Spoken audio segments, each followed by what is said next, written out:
다 같이 사도신경으로 신앙 고백하심으로 새벽 기도를 함께 드리시겠습니다. 나는 전능하신 아버지 하나님 천지의 창조주를 믿습니다. 나는 그의 유일하신 아들 우리 주 예수 그리스도를 믿습니다. 그는 성령으로 잉태되어 동정녀 마리아에게서 나시고 본디오 빌라도에게 고난을 받아 십자가에 못 박혀 죽으시고 장사된 지 사흘 만에 죽은 자 가운데서 다시 살아나셨으며 하늘에 오르시어 전능하신 아버지 하나님 우편에 앉아 계시다가 거기로부터 살아있는 자와 죽은 자를 심판하러 오십니다. 나는 성령을 믿으며 거룩한 공교회와 성도의 교제와 죄를 용서받는 것과 몸의 부활과 영생을 믿습니다. 아멘. 찬송가 357장 찬양하시겠습니다. 찬송가 357장입니다.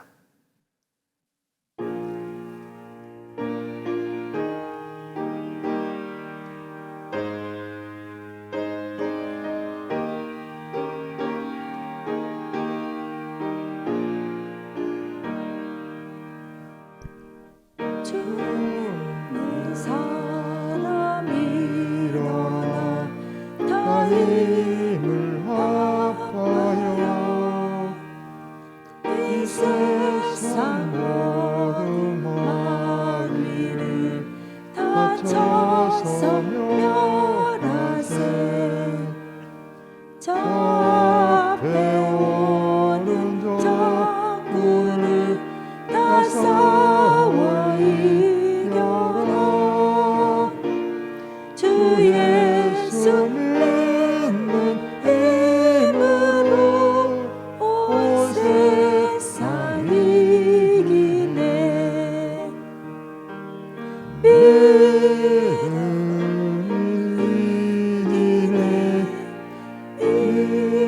믿음이 이기네. 주 예수를 믿음이 온 세상 이기네. 온 인류 마귀의 율로 큰 죄에 빠지니 진리로 길을 띠고서 늘 기도 드리세. 참 믿고 의지하면서 값없이 나갈 때 주 예수 믿는 힘으로 온 세상 이기네.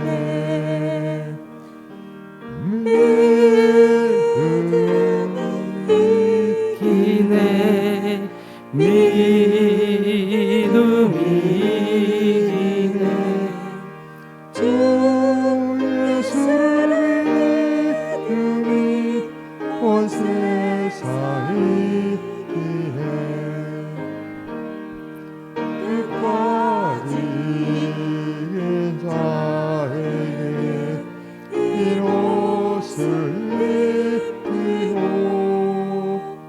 또 영생복을 주시니 참 기쁜 일세.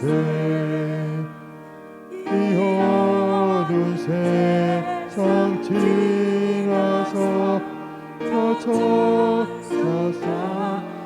천사사도록 주 예수 믿는 힘으로 온 세상 이기네. 믿음이 이기네. 믿음이 이기네. 주 예수를 믿음이 온 세상 이기네. 창세기 25장 19절에서 26절까지 말씀을 교도하시겠습니다. 아브라함의 아들 이삭의 족보는 이러하니라. 아브라함이 이삭을 낳았고 이삭은 40세에 리브가를 맞이하여 아내를 삼았으니 리브가는 받단 아람의 아람 족속 중 부대의 딸이요 아람 족속 중 라반의 누이였더라. 이삭이 그의 아내가 임신하지 못하므로 그를 위하여 여호와께 간구하며 여호와께서 그의 간구를 들으셨으므로 그의 아내 리브가가 임신하였더니 그 아들들이 그의 태 속에서 서로 싸우는지라. 그가 이르되 이럴 경우에는 내가 어찌할꼬 하고 가서 여호와께 묻자온대. 여호와께서 그에게 이르시되 두 국민이 내 태중에 있구나. 두 민족이 내 복중에서부터 나누이리라. 이 족속이 저 족속보다 강하겠고 큰 자가 어린 자를 섬기리라 하셨더라. 그 해산 기한이 찬즉 태에 쌍둥이가 있었는데 먼저 나온 자는 붉고 전신이 토록 같아서 이름을 에서라 하였고 후에 나온 아우는 손으로 에서의 발꿈치를 잡았으므로 그 이름을 야곱이라 하였으며 리브가가 그들을 낳을 때 이삭이 60세였더라. 아멘. 오늘 새벽기를 드리는 모든 성도들의 삶의 자리마다 또 하나님께서 친히 세우시고 다스리시는 동암교회 위에 주님의 은혜와 평강이 늘 충만하시길 주의 이름으로 축원합니다. 이삭의 아들 에서와 야곱이 태어난 과정을 보면 참 흥미롭습니다. 에서와 야곱은 이삭과 리브가가 결혼한 다음에 20년 만에 얻은 자식이었습니다. 이런 쌍둥이죠. 리브가는 이 둘이 뱃속에서 서로 싸우는 것처럼 느껴졌습니다. 그녀는 이 문제로 하나님께 기도합니다. 그러자 하나님은 두 국민이 내 태중에 있다고 하시면서 한 족속이 다른 족속보다 강할 텐데 큰 자가 어린 자를 섬길 것이라고 전합니다. 즉 장차 야곱의 후손이 에서의 후손을 지배할 것이라는 뜻입니다. 야곱의 후손은 이스라엘 민족이 됩니다. 그리고 에서의 후손은 이후에 에돔 족속이 됩니다. 실제로 이스라엘 왕 다윗 때에 이스라엘이 에돔을 지배한 일이 있었습니다. 다윗이 소금 골짜기에서 에돔 사람 18,000명을 쳐 죽이고 돌아와서 명성을 떨치니라. 다윗이 에돔에 수비대를 두되 온 에돔에 수비대를 두니 에돔 사람이 다 다윗의 종이 되니라. 다윗이 어디로 가든지 여호와께서 이기게 하셨더라. 자, 이처럼 이스라엘이 에돔을 이기고 지배했던 그런 시기가 있었던 거죠. 따라서 하나님이 리브가에게 전하신 이 말씀은 하나님이야말로 역사의 주관자시라는 것을 강조하고 있는 겁니다. 하나님은 이스라엘만의 하나님이 아닙니다. 온 민족을 다스리시는 분이십니다. 하나님이 역사의 주관자시라는 것은 이삭의 아버지인 아브라함 때도 증거된 적이 있습니다. 이삭이 태어나기 전에 아브라함은 시간이 계속 흘러가는데도 하나님이 자식을 주시지 않는 것 때문에 마음이 힘들었던 적이 있었습니다. 그때 하나님이 아브라함에게 찾아오셔서 밤하늘에 떠있는 수많은 별처럼 내 민족이 많을 것이라고 약속하시죠. 또 이 가나안 땅을 너와 내 자손에게 주겠다고 약속하십니다. 이때 아브라함은 하나님의 약속을 믿습니다. 그러나 그 믿음을 더 굳게 하기 위해서 표징을 구하죠. 이때 하나님은 아브라함에게 짐승들을 가져오게 하셔서 그 짐승을 둘로 쪼개서 서로 마주 놓게 하셨습니다. 그런 다음 아브라함이 재물 곁에서 깊은 잠에 빠져 있을 때 이런 말씀을 전하시죠. 너는 반드시 알라. 내 자손이 이방에서 객이되어 그들을 섬기겠고 그들은 400년 동안 내 자손을 괴롭히니 그들이 섬기는 나라를 내가 징벌할지며 그 후에 내 자손이 내 재물을 이끌고 나오리라. 너는 장수하다가 평안히 조상에게로 돌아가 장사될 것이요 내 자손은 4대 만에 이 땅으로 돌아오리니 이는 아무리 족속의 죄악이 아직 가득 차지 아니함이니라. 즉 아브라함의 자손이 애굽 사람들에게 큰 고통을 당하게 되겠지만 하나님께서 친히 애굽을 심판하시고 아브라함의 자손을 구원해 주시겠다고 약속하신 겁니다. 또 아무리 족속의 죄가 아직 가득 차지 않았다는 말씀은 장차 아브라함의 후손인 이스라엘이 가나안 땅을 차지하게 될 텐데 이때 가나안 땅에 정착해 있는 아무리 족속도 심판하실 것이라는 뜻입니다. 이처럼 하나님은 아브라함과 그의 후손만 아니라 애굽, 아모리 족속 등 이방 나라의 운명도 주관하신다는 사실을 전하고 있는 겁니다. 하나님은 아브라함에게 이 말씀을 전하신 다음에 쪼개진 짐승 사이를 지나가십니다. 약속 후에 쪼개진 짐승 사이를 지나가는 의식은 아브라함 당시에 시행되었던 저주의식이었습니다. 만약 내가 이 약속을 지키지 않으면 이 쪼개진 짐승처럼 내 목숨을 바치겠다는 의지를 사람들 앞에서 보여주는 거죠. 그러니까 하나님은 이런 방식으로 표징을 요구하는 아브라함에게 이 저주의식을 직접 행하셨던 겁니다. 왜입니까? 반드시 이 약속은 내가 지키겠다는 거죠.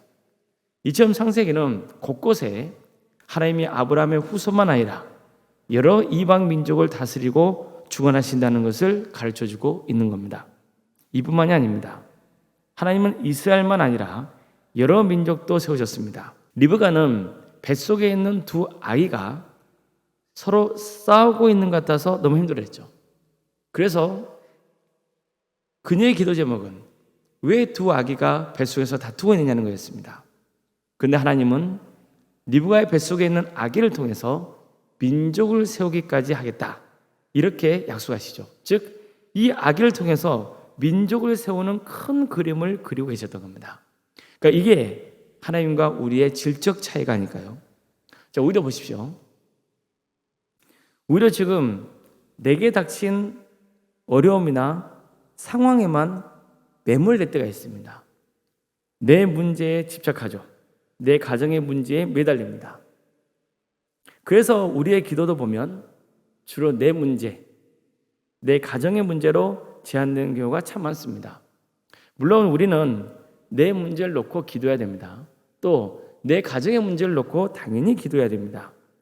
그러나 우리의 기도는 그 이상이어야 합니다.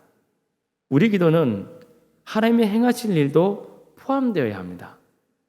하나님은 우리 한 사람 한 사람의 이름을 기억하십니다. 하나님은 리브가의 복중에 있는 두 아들을 기억하십니다. 리브가의 염려와 아픔도 아십니다. 그러나 동시에 하나님께서는 리브가의 뱃속에 있는 아기를 통해서 민족을 세우십니다. 하나님이 아브라함을 택하신 것은 아브라함의 가정만 잘되고 번성하게 하시려는 게 아니었습니다. 아브라함을 택하신 것은 아브라함의 후손들을 통해서 장차 모든 인류를 구원으로 인도하시려는 하나님의 큰 계획이 있었기 때문이었던 겁니다. 하나님이 우리 동암교회를 세우신 목적도 뭡니까? 우리 교회를 다니는 성도들만 축복받게 하라는 거 아닙니다. 우리 동암교회도 하나님의 거대한 구원의 계획 안에 포함되어 있는 거죠. 그래서 우리 교회는 나라와 민족을 위해서 기도하며 인류의 구원을 위해서도 기도해야 됩니다. 하나님이 전 인류, 아니 우주 만물을 어떻게 주관해 가실지를 기대하며 주님의 뜻을 구해야 하는 겁니다. 좀 부끄러운 이야기일 수도 있지만요, 사실 우리의 사고 수준이 불신자들보다 못 미칠 때가 있어요. 우리는 온 우주 만물을 주관하고 다스리시는 하나님을 믿잖아요. 그런데도 우리의 사고가 너무 편협적일 때가 많아요.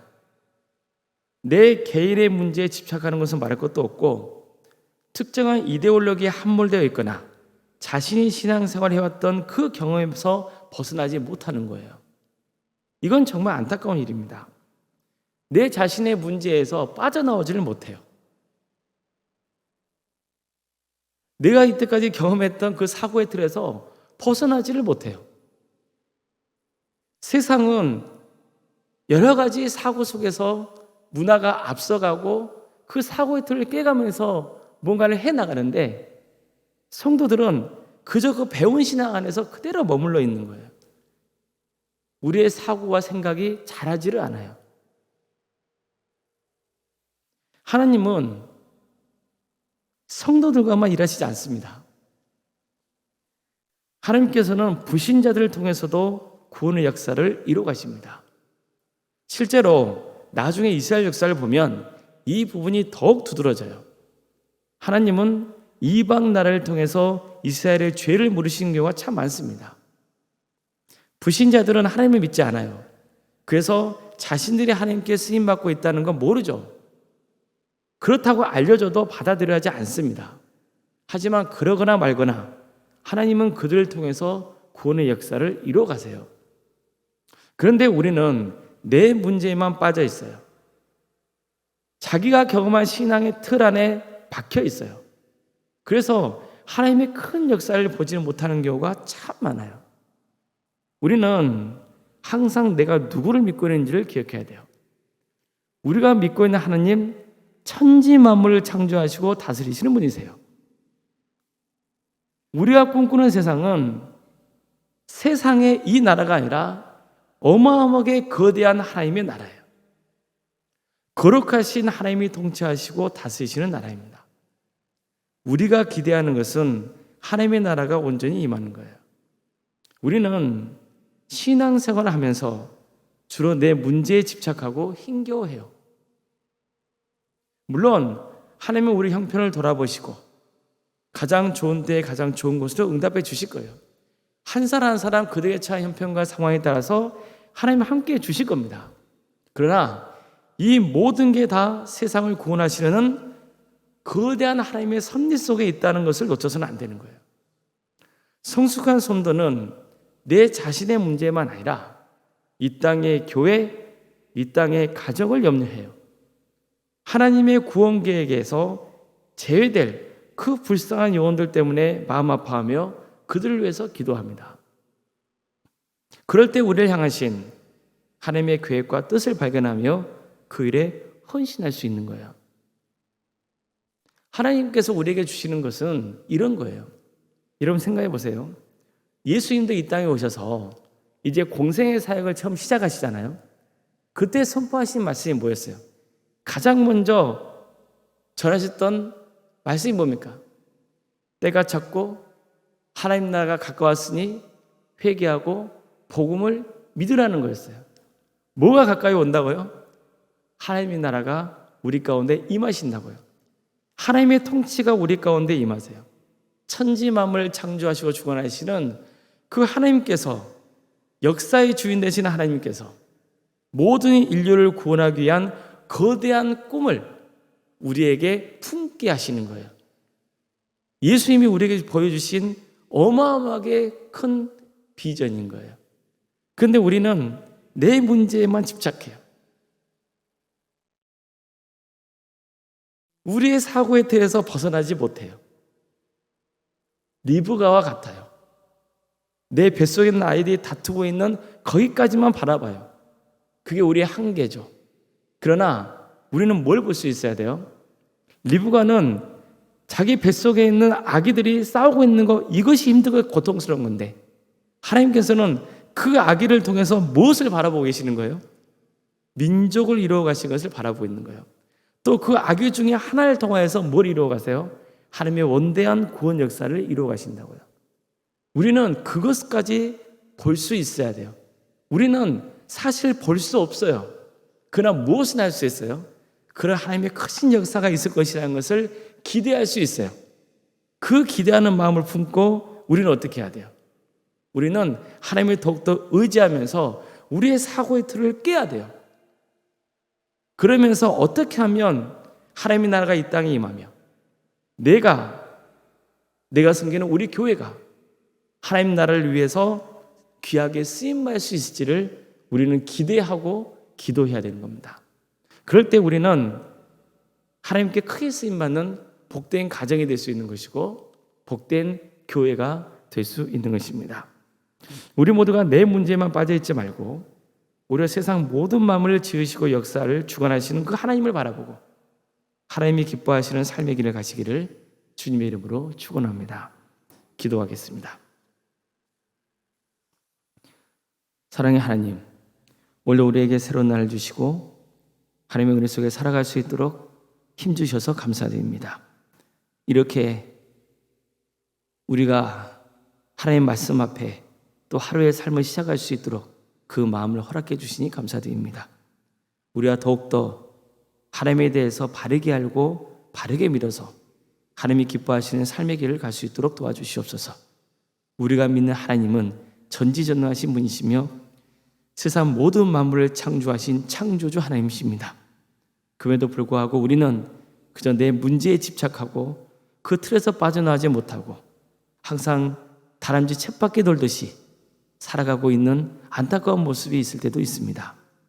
사랑의 주님, 역사를 주관하시는 하나님, 모든 것을 그분께 맡기고 우리의 생각의 틀을 높이고 하나님의 크신 역사를 기대하는 삶의 길을 갈 수 있도록 도와주시옵소서. 하나님을 믿고 하나님 안에서 큰 꿈을 품을 수 있는 우리 모두가 되게 하여 주시옵소서. 우리 도함교회를 세워주시고 지금까지 함께해 주신 은혜를 감사드립니다. 주님, 우리 도함교회를 섬기는 우리 성도 한 사람 한 사람을 주께서 주관하여 주시고 다스려 주시옵소서. 그래서 이 성도를 통하여서 하나님의 크신 뜻이 이루어지는 역사가 있게 하여 주시옵소서. 우리 도함교회가 지역 교회를 위해서 기도하며 이 나라 민족을 위해서 기도하며 그리고 전 세계의 선교를 위해서 기도하는 가운데 원대한 꿈을 품고 또 우리가 행할 것을 구하고 실천할 수 있는 복된 교회가 되게 하여 주시옵소서. 그래서 우리 도함교회를 통하여서 하나님의 크신 뜻이 이루어지는 거룩한 역사가 있게 하시고 우리 모두가 하나님께서 행하시는 놀라운 일들을 눈으로 보며 감격해하며 감사할 수 있는 동함의 성도들 되게 하여 주시옵소서. 어려움에 처해 있는 우리 성도들이 있사오니 그들의 삶을 긍휼히 여겨 주시고 치유 회복의 역사를 허락하여 주시옵소서. 백혈병으로 위암과 유방암으로 폐렴과 당뇨로 심부전증과 갑상선과 소화장애와 허리골절로 소아마비 장애로 또 뇌질환으로 공황장애로 신경쇠약과 난청으로 중독으로 불면증으로 만성간염과 포도막염과 허리협착증으로 방광염과 신장의 이상으로 또 콩팥과 십이장 등 여러 장기 이상으로 사고로 인해서 다친 성도들 또 수술 이후에 치유와 회복을 바라고 있는 우리 성도들의 가정이 있사오니 주님 그 가정을 긍휼히 주셔서 치유와 회복의 역사를 허락하여 주시옵소서. 또한 이런 어려움을 주신 하나님의 뜻을 헤아리고 또 하나님께서 행하실 기적을 바라보며 기대할 수 있는 우리의 삶이 되게 하여 주시옵소서. 사랑의 하나님, 병과 집에서 요양 중에 있는 성도들을 주께서 불쌍히 여겨주시고 그들이 끝까지 구원의 길을 놓치지 않도록 함께하여 주시옵소서. 객쟁에 나가는 성도들, 그들의 학업, 직장, 군복무 또 여러 형편간에 나가 있는 성도들을 지켜주시고 그들이 거하는 자리가 하나님의 복이 임하는 복된 자리가 되게 하여 주시옵소서. 어디에 있든지 선한 영향력을 끼치는 복된 성도들 다 되게 하여 주시옵소서. 자녀 잉태를 바라는 가정이 있습니다. 그 가정을 축복하여 주시고 하나님의 은혜가 차고 넘치는 복된 가정, 그래서 하나님의 때에 출산의 기쁨을 맛보는 거룩한 가정 되게 하여 주시옵소서. 자녀를 위해서 기도합니다. 그들의 건강을 지켜주시며 학업과 직장과 사업의 자리를 지켜주시며 그들의 주어진 은사와 달란트로 하나님을 온전히 섬길 수 있도록 도와주시고 무엇보다도 그의 신앙이 자라서 30배, 60배, 100배의 거실을 거두는 큰 역사가 있게 하여 주시옵소서. 우리 청년들의 취업의 문제를 놓고 기도합니다. 도와주시옵소서. 우리 광주 지역에 하나님께서 긍휼히 주셔서 우리 청년들이 취업할 수 있는 여건과 또 사업을 행할 수 있는 여건들이 활성화될 수 있도록 인도하여 주시고 그래서 우리 청년들 정말 하나님의 은혜 속에 주어진 은사와 달란트로 세상을 섬길 수 있는 기회를 허락하여 주시옵소서.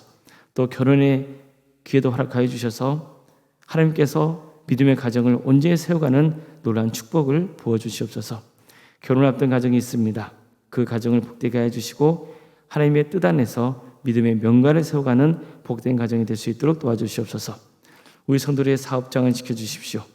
우리 성도들의 직장을 지켜주시옵소서. 하나님께 친히 주관하시고 다스려 주시옵소서.